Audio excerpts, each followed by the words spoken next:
Good afternoon, folks. Welcome. We could take our seats and get started. I want to be mindful of people's time. Welcome, everybody, to Project Vision. I'm Adam Sancic. I'm one of the chairs for Vision. I want to thank you all for making the effort and time to come out today, this afternoon. Agenda is right next to me over here. You can get a look at what we're doing today. The agenda looks a little bit different than normal. I'm going to let Kiana McClure, my co-chair, talk a little bit more about that. Welcome. Thank you, Adam. And thank you to everyone who's here today. I see some faces I haven't seen here before, so this is really great. If you're here because you saw us on Facebook, please let me know. Super excited to talk about today's agenda. Things are going to be a little bit different. As we can all see, there is a 20-minute lunch social in the middle. That is thanks to Hand Carved by Ernie's, so I'd like to ask for a round of applause to appreciate Hand Carved by Ernie's. They generously donated the sandwiches and the stuff for lunch today, so just so incredibly grateful. So what the deal today is going to kind of be is this is a little bit of a revisit of our existing committees and our existing ideas and what we're doing here at Project Vision. There are so many passionate people here in this room with so many things that they want to work on and be involved in projects they want to spearhead.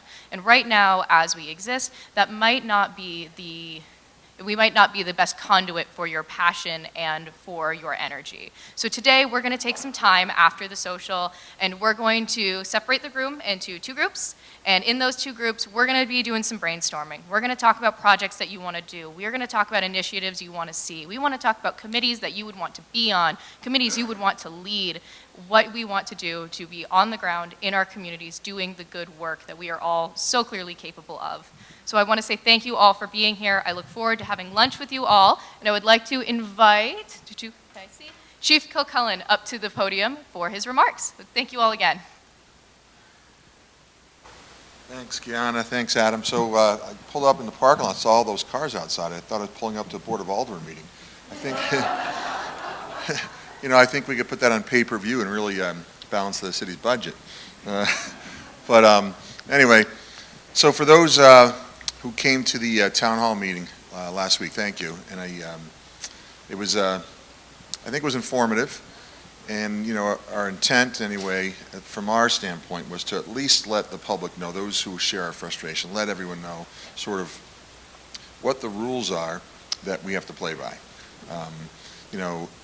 Because we do hear police aren't doing anything. And that adds to our frustration because, again, too often, it's not that we don't want to do something, it's that we do what we can, which unfortunately is not always terribly effective, but we are bound by the statutes that are on the books right now. So you probably heard, a lot of the frustrations really directed at, if you come to a Rutstein meeting, you'll see our numbers, you'll see our retail thefts that are really increasing. So a lot of our frustrations tied directly to some of our crime trends. Because again, we're charged with providing public safety to the community. And you look at our numbers, and it looks like we're failing in our mission. So I appreciate everyone who was there. Continue to participate in those sorts of things. Have conversations with your legislators, and I think really locally we're pretty fortunate. I think our legislators do understand exactly what we're up against, and unfortunately, I think they're in the minority of those in Montpelier who think we need to make some changes to kind of put more tools in our toolbox. And that's unfortunate, but I think it's an unfortunate reality. We've got an incredibly supportive community, board, mayor, but again, we're somewhat limited as to what we can do to bring public safety to the community. I was at a conference recently, and public safety is, in terms of enforcing the law, is the responsibility of the police department, but public safety is a community endeavor. And that was a lot of the focus of this particular workshop at this conference. And we have that here. I think there are a lot of people who contribute to address the issues in the community that really impact public safety, but a big part of that, enhancing public safety in our community is the legislature. And unfortunately, I don't know that we're necessarily getting that right now. We're not getting what we need from the legislature to be able to provide that product to our community. So these conversations will continue going forward. Anyway, so that's that. Another focus, and this was a IACP, International Association of Chiefs of Police Conference, and much of the focus was on recruitment and retention. Everyone is experiencing the same issues really across the country, across the world. And this conference was attended by 18,000 law enforcement executives from all over the world, really. And as I said, much of the focus was on recruitment and retention. And many of the things that were discussed at these workshops, we had a conversation with the board earlier in the week. And much of, many of the solutions, though, do cost money. Just kind of what we talked about at the forum, talking about what's driving our crime numbers, and it typically has been individuals suffering from substance use disorder. To address that costs money, okay? But what is the cost by not spending the money to do it? The cost, I think you see, the dynamic in the community right now is the cost for not, I think, spending the amount of money we need to spend to address these issues. And hopefully that'll change. That'll be the message going forward, and our hope is that that'll change. As I said, it takes real commitment, and it takes money, and it takes time, it takes patience. So appreciate what everyone here is doing, because I think everyone here gets it. It's I think those who who weren't there are the ones who really need to hear that message.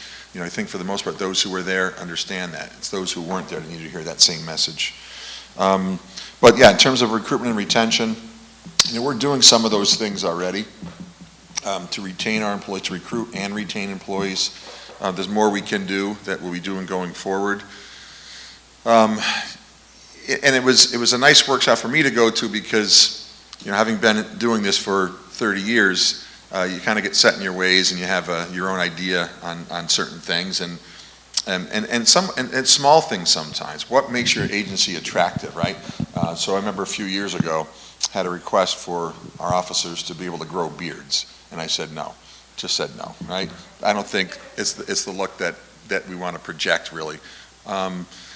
2 years ago, I think last year may have been the first year, I was asked again, and that was a few years ago I was asked that question, but I was asked again last year, and I said, okay, it's like, it's what everyone wants, that's what we'll do. So we did that last year, and we'll do that going forward. But some law enforcement executives don't like tattoos, and so this one workshop, it was about that sort of thing exactly. Do these things that you wouldn't typically do. If you don't like tattoos, you don't like beards, get over it. That was the message to law enforcement executives. So I'll get over it. So you'll see some of our officers with beards going forward. If you don't like them, let me know. We've got, I think one of our officers is fairly new. I don't think he shaves yet, so he won't be growing a beard. But anyway. But in terms of a recruitment, so we are processing a lot of candidates. We are getting a lot of applications, and we've got right now one of our most recent hires. We hired in end of August, attended a 2-week academy in September. He'll go to the full-time academy in February. He'll come out in May, and he'll be all goes as planned. He'll be a full-service officer in about a year. But we anticipate sending up to about another 5 to the academy in February. We've got 5 other candidates we're looking at right now, and at least 4 of those 5, I'm pretty confident that we'll make it through the process to get into the academy. Now, our hope is that they come out the other end too. But again, so we're going in the right direction, and hopefully, a year from now, I can tell you we're begging for more money from the board to hire more. So anyway, thanks for your support, appreciate it. And again, stay involved. Again, I'm not sure what'll go on in Montpelier in January, but if these issues do come up, it'd be nice to take a trip up. So thanks, everyone.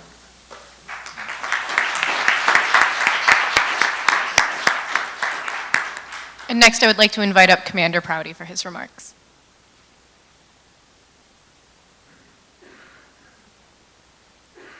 So thank you everyone for coming.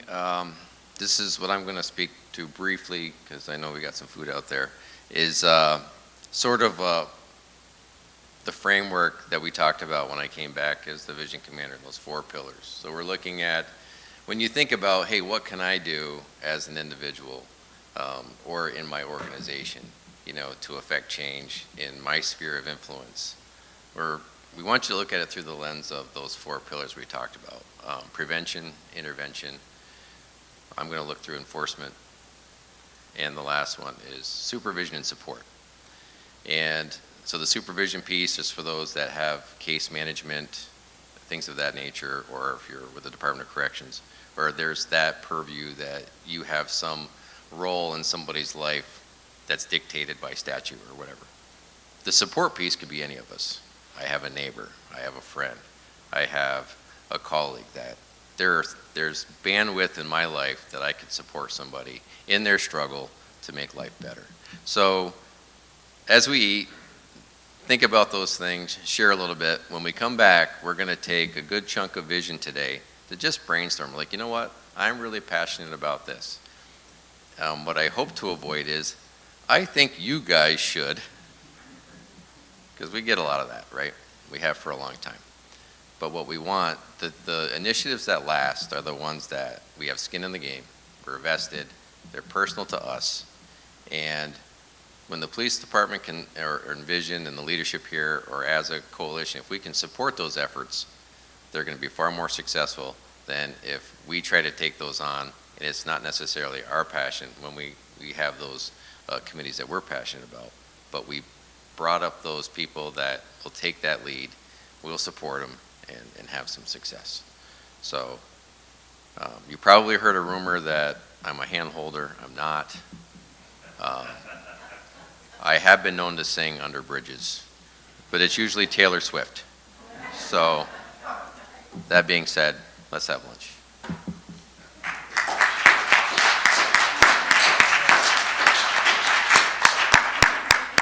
Thank you to Chief and to Commander. Like Commander Prouty said, we are all free for lunch. I would like to let everyone know that there is the one sandwich platter that does have tuna on it, so anybody with a seafood allergy, please be mindful. The ingredients in the sandwiches are labeled. But thank you. Go eat. All right. Thank you guys so much for joining us for lunch. Thank you guys so much for having the conversations and beginning the work that will be coming later on in this meeting. I'm going to go ahead and turn this over for announcements. Are there any announcements?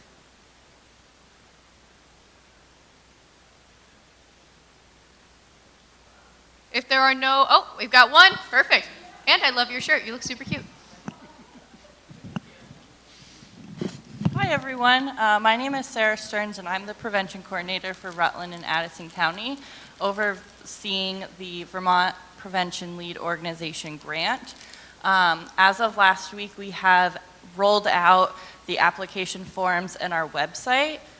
This funding is for substance use prevention in the community, so if anyone is interested, you can look up RRMC VPLO, and our website will kind of explain everything that you need to know and the process of how to apply. Awesome. Thank you so much. Any other announcements? Oh, we got one in the back.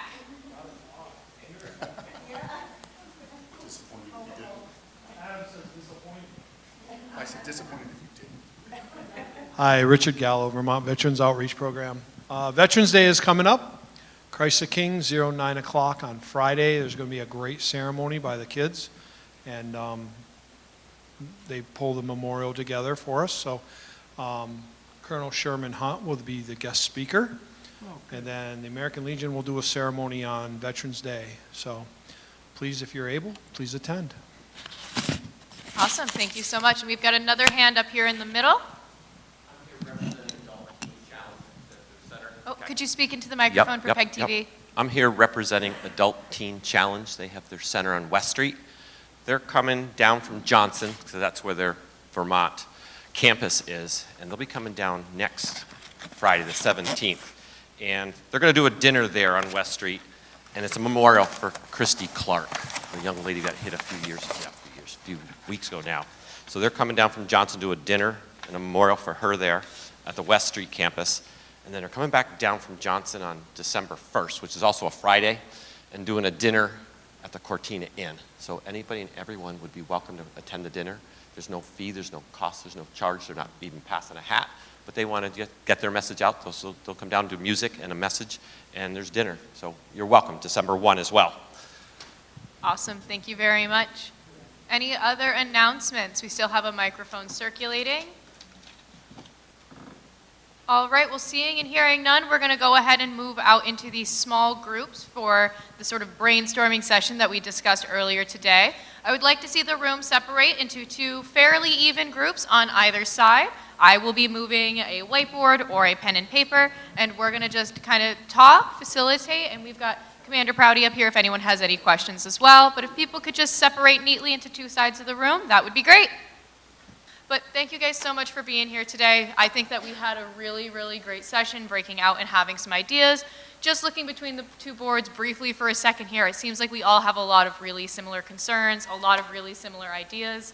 I look forward to future conversations. I look forward to when we report out next month on what is in the works and what is coming up.